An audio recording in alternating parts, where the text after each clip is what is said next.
Hello viewers, hi, I am Navendu Kant, your trainer right now.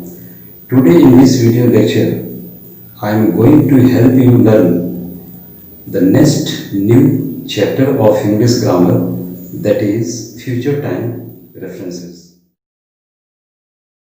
My dear viewers, now let's move to the board. Look at the content of the very chapter of future time references. Just to know what its definition is and how better it can be defined. हम लोग अब board की तरफ move करें और देखें board के ऊपर नई चैप्टर फ्यूचर टाइम रेफरेंसेस का जो कंटेंट दिया गया है, ये जानने के लिए कि इस फ्यूचर टाइम रेफरेंस का डेफिनेशन क्या हो सकता है, इसे हम बेहतर ढंग से पूरी सिंप्लिसिटी के साथ कैसे डिफाइन कर सकते हैं. Let's start. It's definition says in English language, when the beginning or initiation of any work or action is expressed in present, but its effect or result shown or anticipated in future, depending largely on the attitude or inclination or intention of the speaker, it is called future time references. Future time references ये chapter all India CBSE schools में पढ़ने वाले class 9 के student के लिए grammar के syllabus में include किया गया है. ये चैप्टर सिर्फ क्लास 9 के स्टूडेंट्स के लिए है, 8 to 10 के बच्चों के लिए नहीं, 8 और 10 के बच्चों के लिए नहीं, लेकिन ग्रामर है. ग्रामर के किसी भी छोटी बड़ी सिंपल और हार्ड चैप्टर को जानना बुरी बात नहीं. लैंग्वेज को इम्प्रूव करने के लिए, लैंग्वेज को काफ़ी बोनाफाइड और कमांडिंग बनाने के लिए you need to know everything in grammar. Okay. Future time reference का जो डेफिनेशन का लैंग्वेज है, दिखने में थोड़ा लेंदियर लगता है, मे बी कि थोड़ा दिखने से आपको कॉम्प्लिकेटेड भी फील होता हो, but the case is not the same. Definition को स्प्लिट करके हम समझेंगे क्या बतलाया गया है. In English language, when the beginning और initiation of any action is expressed in present, but its effect or result shown or anticipated in future. अंग्रेजी भाषा में किसी कार्य की शुरुआत, उसका प्रारंभ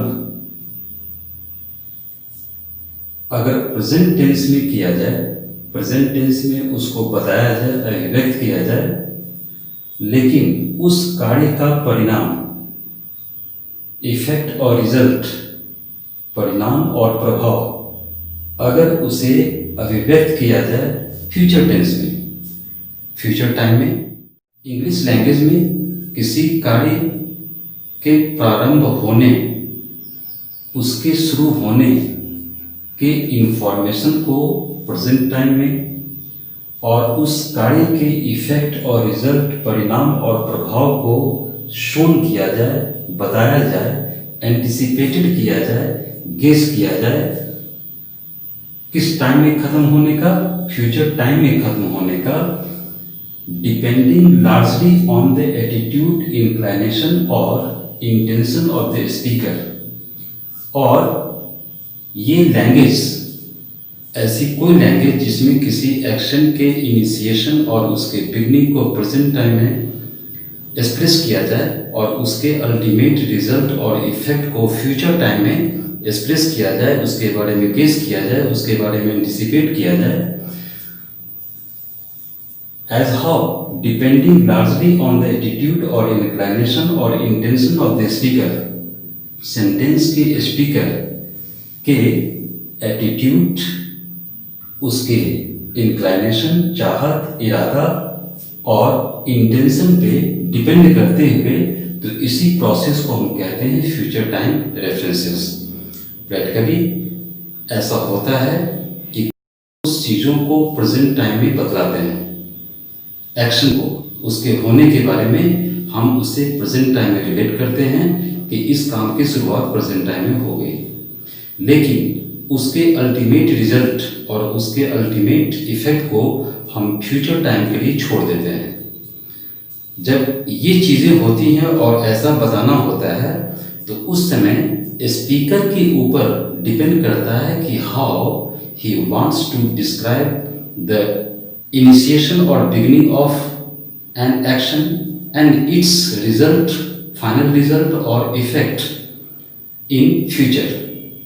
ओके, वो उसके इंटेंशन, उसके इंक्लाइनेशन और उसके एटीट्यूड पे अगर डिपेंड करे कि कैसे वो किसी काम की शुरुआत को प्रेजेंट टाइम में और उसके प्रभाव और उसके अंत को फ्यूचर टाइम में एक्सप्रेस करना चाहता है, तो इस प्रोसेस को हम कहते हैं future time references. Okay, English language में फ्यूचर टाइम को यूज करने के या फ्यूचर टाइम रेफरेंसेस को, जिसे शॉर्ट में FTRs बोलेंगे, उसे यूज करने के बहुत सारे स्ट्रक्चर्स हैं। यही वजह है कि इंग्लिश लैंग्वेज में हर आदमी, हर स्पीकर अपने फ्यूचर इंटेंशन को अपनी अपनी स्टाइल में, अपने अपने वेज में, अपनी अपनी मैनर्स में वो एक्सप्रेस करता है। They are all free to express their intentions meant for the future in their own different ways, in their own different manners। और यही वजह है कि इसी फ्यूचर टाइम रेफरेंसेस को इंग्लिश लैंग्वेज में यूज करने के लिए हम डिफरेंट स्ट्रक्चर्स का सहारा लेते हैं। Being class 9 CBSE students, you need to know these 6 structures that will be helpful for you for using FTRs or future time references in your own personal life। फिर से मैं बता दूं कि क्लास 9 CBSE स्टूडेंट्स के लिए अपनी personal language में फ्यूचर टाइम रेफरेंसेस को यूज करने के लिए ये 6 स्ट्रक्चर्स जानना जरूरी है, इम्पॉर्टेंट है, इम्पेरेटिव। फर्स्ट स्ट्रक्चर क्या बतलाता है? FTRs with present simple. किसी FTR को आप चाहें तो प्रेजेंट सिंपल के सेंटेंस में यूज कर सकते हैं। हमने इससे पहले टेंस इसलिए कंप्लीट कराया कि पहले जीरो और बेसिक लेवल पे हम टेंस बेस्ड करेक्ट लैंग्वेज का फॉर्मेशन कैसे कर सकते हैं, इसकी कॉन्फिडेंस जिस बच्चे में डेवलप कर जाएंगे, वो आगे एडवांस चैप्टर के लिए मूव कर सकते हैं, आगे के स्टेप को रेज कर सकते हैं। और उसी से कनेक्टेड ये है फ्यूचर टाइम रेफरेंस। टेंस से रिलेटेड आपने सेंटेंस फॉर्मेशन के लिए डिफरेंट फॉर्म्स और स्ट्रक्चर्स को जाना। अब उसके बाद उस पर कमांड होने पे अब चाहें तो उन्हीं लैंग्वेज पे बेस्ड FTRs को यूज कर सकते हैं। जैसे फर्स्ट स्ट्रक्चर दिया गया है FTRs विथ प्रेजेंट सिंपल, यानी कोई सेंटेंस प्रेजेंट सिंपल का हो तो उसमें आप FTRs को बड़ी इजीली और कॉन्फिडेंटली यूज कर सकते हैं। उसके लिए स्ट्रक्चर क्या होगा? सब्जेक्ट प्लस V1 और V5 प्लस FTRs। FTRs में क्या सब डाल सकते हैं? फ्यूचर टाइम को बतलाने वाले वर्ड्स जैसे सून हो गया, टुडे हो गया, टुमारो हो गया, द नेक्स्ट वीक हो गया, द नेक्स्ट डे हो गया, द नेक्स्ट मंथ हो गया, एटसेट्रा। अब फर्स्ट स्ट्रक्चर को समझने के लिए, ये जानने के लिए कि प्रेजेंट सिंपल के सेंटेंस में कोई FTRs कैसे यूज किया जा सकता है, 2 एग्जांपल सेंटेंसेस दिए गए हैं। फर्स्ट एग्जांपल सेंटेंस है he leaves for Mumbai tomorrow. Sentence undoubtedly किस टेंस फॉर्म में है? प्रेजेंट सिंपल में। कैसे? सब्जेक्ट ही के बाद V5 लीव्स यूज किया गया है। स्ट्रक्चर के मुताबिक रिजिडली फॉलो किया गया, लेकिन उसके बाद ये tomorrow he lives for Mumbai tomorrow जो यूज किया गया, ये टुमारो आप देख रहे हैं अंडरलाइन है। यहां अंडरलाइन इसे क्यों किया गया? क्योंकि प्रेजेंट सिंपल के इस सेंटेंस में हमने फ्यूचर टाइम रेफरेंस को यूज कर दिया सेंटेंस टेंस बेसिस पे प्रेजेंट सिंपल में, लेकिन उसमें एक एक्स्ट्रा ऐसा एलिमेंट डाल दिया जो फ्यूचर टाइम को इंडिकेट करता है और वो है टुमारो। तो यहाँ प्रेजेंट सिंपल के लिए टुमारो क्या बन गया? FTR। इस तरह के छोटे छोटे सेंटेंसेस आप स्मूथली बना सकते हैं, कंस्ट्रक्ट कर सकते हैं। लेकिन इस सेंटेंस का हिंदी मीनिंग क्या होगा? He lives for Mumbai tomorrow, इसका हिंदी मीनिंग ये नहीं होगा कि वह मुंबई के लिए कल रवाना होता है, नहीं, उसका हम एक्सप्रेशन देंगे हिंदी में फ्यूचर टेंस के लिए, फ्यूचर सिंपल में। कैसे? वह कल मुंबई के लिए रवाना होगा, यानी टेंस बेसिस पे जिस बात को हम फ्यूचर सिंपल में कहते हैं उसी बात को आप चाहें तो प्रेजेंट सिंपल के सेंटेंस में FTR यूज करके कह सकते हैं। The expression and the sense will be the same. Okay, second sentence, they meet the principal today. यहाँ सब्जेक्ट दे है, मीट V1 है, सेंटेंस का टेंस फॉर्म क्या है? Present simple. लेकिन इसी प्रेजेंट सिंपल के सेंटेंस में प्रिंसिपल ऑब्जेक्ट के बाद टुडे ये क्या दिया गया? फ्यूचर टाइम को इंडिकेट करने वाला रेफरेंस, यानी फ्यूचर टाइम रेफरेंस। वे लोग आज प्रिंसिपल से मुलाकात करेंगे, ये नहीं कि वे लोग प्रिंसिपल से आज मुलाकात करते हैं। ओके, अगर हम टुडे हटा दें तब ये सेंटेंस प्रेजेंट सिंपल का होगा और उसका एक्सप्रेशन हिंदी सेंस भी प्रेजेंट सिंपल में ही निकलेगा। वे लोग प्रिंसिपल से मुलाकात करते हैं, लेकिन टुडे लगा दिया वो फ्यूचर टाइम रेफरेंस हो गया। Okay, this way I hope you must have understood the usage of FTR in a sentence having the present simple structure। अब जरा देखें FTRs को यूज करने के लिए सेकेंड स्ट्रक्चर क्या दिया गया है? FTRs with present imperfect। Wow, हम सिर्फ प्रेजेंट सिंपल के सेंटेंस में ही नहीं बल्कि प्रेजेंट इम्परफेक्ट के सेंटेंस में भी FTRs को यूज कर सकते हैं। नाइस। अब इसके लिए स्ट्रक्चर क्या दिए गए हैं? सब्जेक्ट, वैसे आप जानते हैं subject plus is and are plus going और अदर V4 भी हो सकता है प्लस FTRs, यानी सेंटेंस का स्ट्रक्चर प्रेजेंट इम्परफेक्ट में हो जिसमें हेल्पिंग वर्ब के बाद गोइंग जनरली V4 यूज होता है और एक्सेप्शनली कभी कभी गोइंग के जगह पे दूसरे V4 भी सेंटेंस को सेंसिबल बनाने के लिए यूज कर सकते हैं। और उसके बाद FTRs में वही soon, very soon, today, tomorrow, the next day etcetera. Today example sentences, we are going for the picnic very soon. हम लोग पिकनिक के लिए बहुत जल्द ही क्या जा रहे हैं? बहुत जल्द ही हम लोग पिकनिक के लिए जा रहे हैं या जाने वाले हैं। Okay, we are going for the picnic very soon. Going before present imperfect के लिए और very soon FTR। Second example sentence, he is meeting me the next day.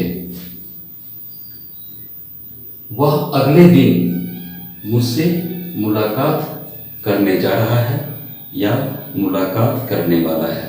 He is meeting me the next day, यहाँ भी same चीज। अब आप understand. Now let's see what the third structure for using FTRs has been given on the board. The third way to use FTRs in English sentences is as follows: FTRs with future simple, यानी हम present simple structure 1 के मुताबिक, present imperfect structure 2 के मुताबिक और third structure के मुताबिक future simple में भी फ्यूचर सिंपल के सेंटेंस में भी FTR को यूज कर सकते हैं, करते हैं। जनरली लोग थर्ड स्ट्रक्चर का यूज ज़्यादा करते हैं, फर्स्ट और सेकंड का लोग कम यूज करते हैं। इसके लिए स्ट्रक्चर क्या होगा? सिंपल है, subject plus shall oblique will plus V1 plus FTRs। Future simple के स्ट्रक्चर आप जानते हैं, उसके बाद आप FTR यूज कर दीजिए, इफेक्टिवली यूज हो जाएगा। Example sentences, man will land on Mars Sunday. आदमी कभी न कभी, संडे का मतलब क्या? कभी न कभी मार्स पे लैंड करेगा। आदमी कभी न कभी मार्स पे लैंड करेगा। Sunday man will land on Mars. Will land future simple, Sunday FTR। Clear? Second, they will resolve it the next week. वे लोग इस समस्या का निदान करेंगे, इस समस्या को खत्म करेंगे कब? द नेक्स्ट वीक, अगले सप्ताह। वे लोग अगले सप्ताह इस समस्या को रिजॉल्व करेंगे। Okay, will resolve future simple, the next week FTR। Is that clear? Let's understand the fourth structure, that is FTRs with present helping verb plus infinitive।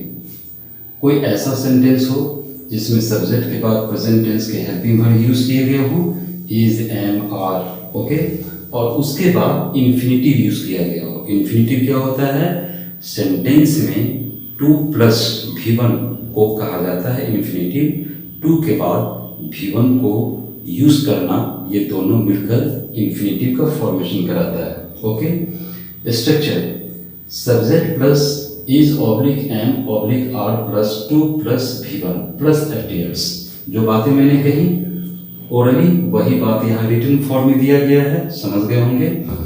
अब इस स्ट्रक्चर वाले सेंटेंस में भी FTR को यूज कर सकते हैं। एग्जाम्पल सेंटेंसेस दिया हुआ है, she is to discuss it today. She is to discuss it today. वो आज ही इसका डिस्कस करने वाली है। She is to discuss it today. वो आज ही इसका डिस्कस करने वाली है, या बेटर वे में वो आज ही इसका डिस्कस करेगी। Second, it is to rain tomorrow. It is to rain tomorrow. कल बारिश होने वाली है। कल बारिश होने वाली है, वो जाने वाला है ना? तुम पढ़ने वाले हो, कुछ देर के भीतर पढ़ने वाले हो।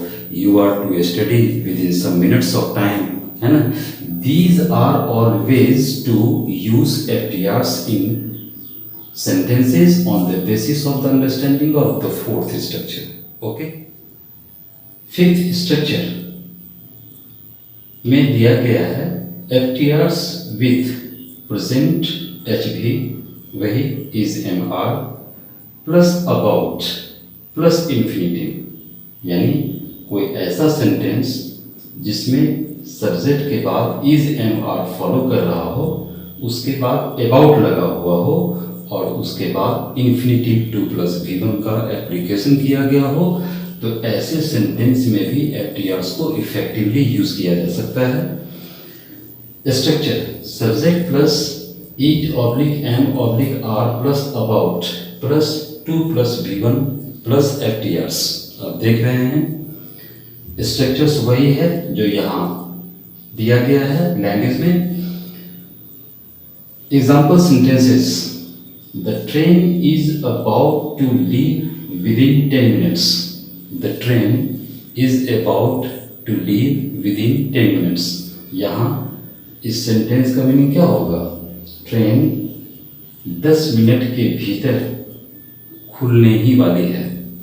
खुलने ही वाली है, यानी कोई काम अगर नियरिंग टाइम में होने वाला होता है, उसका एंटिसिपेशन होता है, उसकी उम्मीद होती है, तो वहाँ जनरली हम अबाउट को लगाते हैं, या आगे एक और एक्स्ट्रा एलिमेंट दिया गया है लाइकली, उसको भी लगाते हैं नेक्स्ट स्ट्रक्चर के मुताबिक। यहाँ फिफ्थ स्ट्रक्चर में बतलाया गया सेंटेंस में सब्जेक्ट डाल दिए, उसके बाद इज या एम या आर, और उसके बाद about plus infinitive 2 plus V1 को यूज कीजिए, उसके बाद FTRs डालिए। The train is about to leave within 10 minutes. Clear, train 10 minute में खुलने ही वाली। Now let's try to understand the sixth and the last structure, that is FTRs with present helping verb plus likely plus infinitive। एक ऐसा sentence जिसमें subject के बाद present tense का हेल्पिंग वर्ब हो, इज, एम, आर, और उसके बाद लाइकली अबाउट की जगह पे लाइकली यूज किया गया, फिर उसके बाद इंफिनिटिव। स्ट्रक्चर क्या होगा? Subject plus is oblique am oblique are plus likely plus 2 plus V1 plus FTRs। Fifth और सिक्स्थ में कोई डिफरेंसेस नहीं है, सिर्फ एक बात का डिफरेंसेस है कि फिफ्थ स्ट्रक्चर में हमने सेंटेंस में अबाउट प्लस इन्फिनिटिव यूज किया, और सिक्स्थ स्ट्रक्चर के मुताबिक हमने अबाउट को रिप्लेस किया लाइकली से, उसकी जगह पे लाइकली लगाया और फिर इन्फिनिटिव यूज किया। Rest all are the same in both the structures. Sentence I am likely to resign the next week. मैं अगले ही सप्ताह रिजाइन करने वाला ही हूँ। तो यहाँ भी करने वाला ही हूँ, यहाँ भी ट्रेन खुलने वाली ही है, यहाँ रिजाइन करने वाला ही हूँ। दोनों स्ट्रक्चर पे बनने वाले सेंटेंसेस के हिंदी एक्सप्रेशन सेम होंगे। स्ट्रक्चर में लिटरली एक वर्ड का डिफरेंस, एक में अबाउट और दूसरी में like. These are some 6 important structures for using correctly and confidently FTRs in your personal language. These future time references help us modify the language. ये FTRs को सेंटेंस में यूज करना, लैंग्वेज में उसको करेक्टली यूज करना, ये हमें थोड़ी सी मदद करता है FTRs को जानने के बाद लैंग्वेज को मॉडिफाई करने में।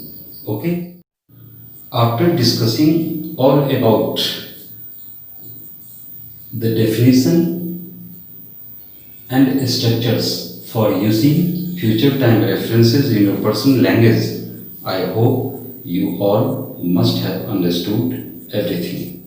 My dear viewers, if you consider the video content of the day quite interesting, educational, informative, amazing, and somewhat different and unique, please don't forget to subscribe the channel by pressing the bell icon. Please don't forget to share it, and please don't forget to like the video more and more. Stay home, stay safe. Thanks you a lot for watching the video. Enjoy watching and learning. Have a nice time.